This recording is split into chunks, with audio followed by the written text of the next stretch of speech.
l'air d'être une maison de jeu. Mais il n'y avait pas de mur, seulement des tentures partout, avec des yeux peints dessus. Il y avait un homme avec des grands ciseaux qui coupait les tentures.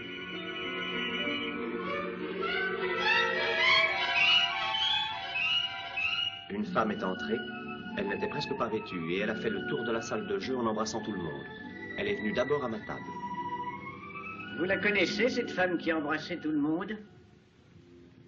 Eh bien, il m'a semblé qu'elle avait quelque chose de constance. Ah, rêve de réalisation d'un désir, tout à fait banal. Continuez.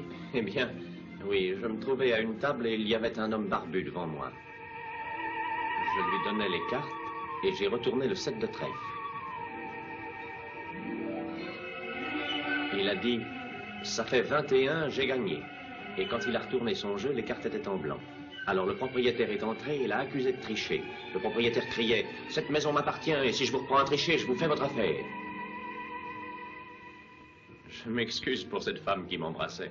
C'est mieux qu'un autre malade qui rêvait de moi sous forme d'un fouet à battre les œufs. Qu'est-ce que ça voulait dire?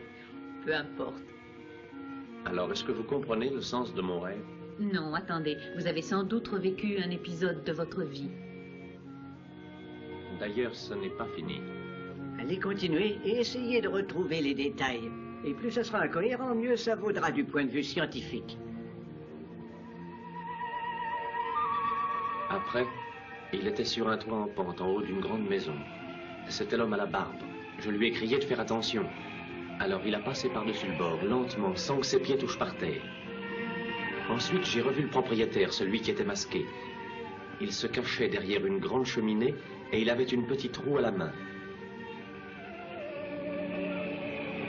Il a laissé tomber la roue sur le toit.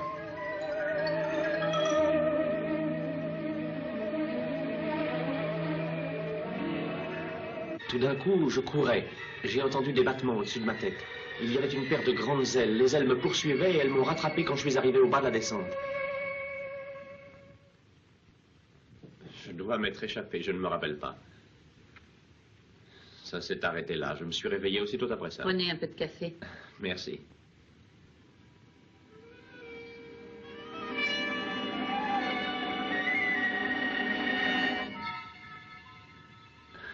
Je vois du blanc. Où ça?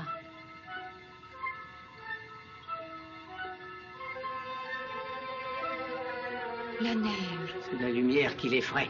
Photophobie. Non, c'est la neige.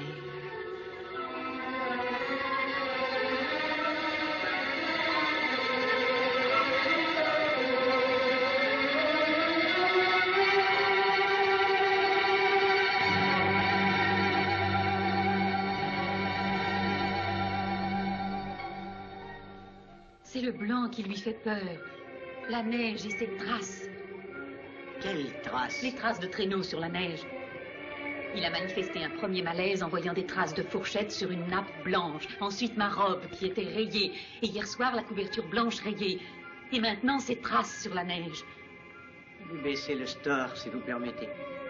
Le docteur Edwards aimait les sports. Il parle du tennis et du ski comme recommandables au cours du traitement des névroses. Le ski. Les traces des skis sur la neige. Ce sont ces traces que les raies noires symbolisaient dans son esprit. L'horreur qu'elles lui inspirent montre qu'elles ont un rapport direct avec la cause de son amnésie. Oui, un meurtre à ski.